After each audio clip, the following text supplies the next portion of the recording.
Hi అండి, అందరికీ నమస్కారం. వెల్కమ్ టు అమ్మ ప్రపంచం. ఎలా ఉన్నారండి? అందరూ బాగున్నారు కదా? ఈరోజు అమ్మ ప్రపంచంలో super fast weight loss dosa చేసి చూపించబోతున్నాను. క్రిస్పీగా, టేస్ట్ అయితే మామూలుగా ఉండదు. అది కూడా మిల్లెట్స్ లేకుండా చేసి చూపించబోతున్నాను. లేట్ చేయకుండా ఎలా చేయాలో చూసేద్దాం. ఈ క్రిస్పీ వెయిట్ లాస్ దోశ చేయడం కోసం నేనైతే ముందు ఒక గిన్నె తీసుకుని అందులో అరకప్పు మినపగుండ్లు వేసుకున్నాను. అలాగే పావు కప్పు గుమ్మడి గింజలు తీసుకుంటున్నాను. గుమ్మడి గింజలు మీరు ఫస్ట్ ఈ మధ్య అలవాటు అవుతుంది అనుకుంటే కనుక పావు కప్పులో సగం వేసుకోండి. అంటే టేస్ట్ మరీ వేరేలా లేకుండా ఉంటుందన్నమాట. మనం అలవాటు చేసుకునే ముందు ఒకేసారి కాకుండా కొంచెం కొంచెం వేసుకుంటే సరిపోతుంది. నేనైతే పావు కప్పు వేసుకున్నాను. అలాగే పావు కప్పు ఉలువలు వేసుకుంటున్నాను. ఉలువల వల్ల మీకు టేస్ట్ డిఫరెంట్ ఏమీ ఉండదండి. టేస్ట్ ఇంకా బాగుంటాయి కూడా. టేస్ట్ కూడా బాగుంటాయి, హెల్త్కి మంచిది. అలాగే బరువు తగ్గడానికి చాలా బాగా ఉపయోగపడతాయి ఈ ఉలువలు అనేది. అరకప్పు మినపగుండ్లకి పావు కప్పు గుమ్మడి గింజలు, పావు కప్పు ఉలువలు వేసి శుభ్రంగా 2 సార్లు కడిగేసిన తర్వాత ఇప్పుడు 1 టీ స్పూన్ వరకు మెంతులు వేసుకుంటున్నాను.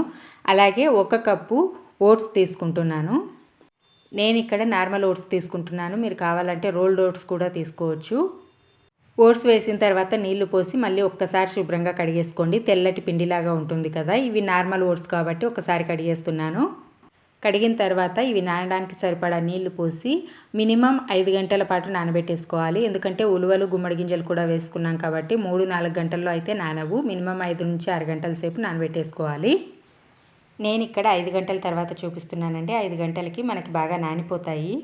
మళ్ళీ మనం పిండి కూడా పులియబెడతాం కాబట్టి మనకి మరీ ఓవర్గా నానాల్సిన పని లేదు. 5 నుంచి 6 గంటల సేపు నానితే సరిపోతుంది. ఇలా 5 గంటలు నానబెట్టిన తర్వాత మీకు కొంచెం కొంచెం మిక్సీ జార్లో వేసుకుంటూ కొంచెం నీళ్లు వేసి బాగా మెత్తగా గ్రైండ్ చేసుకోవాలి.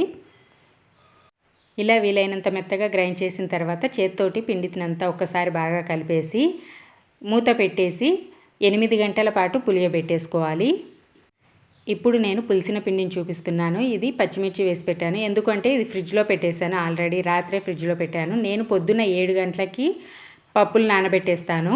12కంతా మనకి 5 గంటలు అయిపోతుంది కదా. 12 గంటలకి గ్రైండ్ చేసి రాత్రి వరకు పులిసిపోతుంది. అంటే 12 నుంచి 8-9 వరకు పులియబెట్టుకున్నాము అంటే చాలు. మనకి పులియడం బాగా స్టార్ట్ అయ్యింది అంటే చాలు, ఇంకా పులుస్తుంది పిండి. ఫ్రిడ్జ్లో పెట్టేస్తాను. మరీ ఓవర్గా పులియకుండా ఒక పచ్చిమిర్చి వేసి పెట్టేస్తానన్నమాట ఫ్రిడ్జ్లో.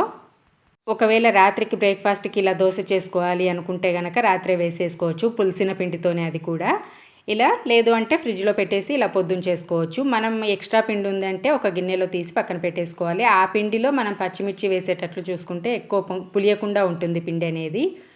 దోశ చేసుకోవాలి అనుకున్న పిండిలో కొంచెం ఉప్పు వేసి టేస్ట్కి తగ్గట్టుగా కొంచెం నీళ్లు వేసుకొని దోశ బ్యాటర్ని ఇలా రెడీ చేసి పక్కన పెట్టేసుకోవాలి. మరీ గట్టిగా కాకుండా మరీ పలచగా కాకుండా పిండిని ఇలా రెడీ చేసిన తర్వాత స్టవ్ ఆన్ చేసి దోశ ప్యాన్ని పెట్టుకొని దోశ ప్యాన్ హీట్ అయిన తర్వాత ఒక్కసారి నీళ్లు చిలకరించి క్లాత్తో తుడిచేసిన తర్వాత కావాల్సినంత పిండిని తీసుకొని దోశని వేసేసుకోవడమే. దోశ ప్యాన్ మరీ ఓవర్ హీట్ ఉండవద్దు, అలానే మరీ నార్మల్గా చల్లగా కూడా ఉండొద్దు. నార్మల్లో మీడియం హీట్ ఉంటే మనకి దోశలు అనేది బాగా వస్తాయి. పిండిని వేసి వీలైనంత పలచగా రౌండ్గా రుద్దేసుకోండి. ఇలా ఆయిల్ చూడండి, డైరెక్ట్గా స్పూన్తో వేసే కంటే కూడా ఇలా వేసుకున్నాము అంటే మనం 1 టీ స్పూన్ 2 టీ స్పూన్లు అలా దోశ మీద వేస్తూ ఉంటారు కదా. లేదంటే అసలు ఆయిల్ లేకుండా తింటూ ఉంటారు. అలా కాకుండా ఇలా చేసుకోండి. 1 టీ స్పూన్ ఆయిల్తో 2-3 దోశలు ఖచ్చితంగా తినేసేయచ్చు. అంటే మనం తినే దోశలు అనేవి 1 స్పూన్ నూనెతో కాల్చేసుకోవచ్చు. మీరు కావాలంటే ఒక సైడ్ కాలిన తర్వాత రెండో సైడ్ కూడా కాల్చుకున్నారంటే ఇంకా క్రిస్పీగా వస్తాయి దోశలు. నేనైతే ఇలా కోన్ షేప్లో రెడీ చేస్తున్నాను దోశని.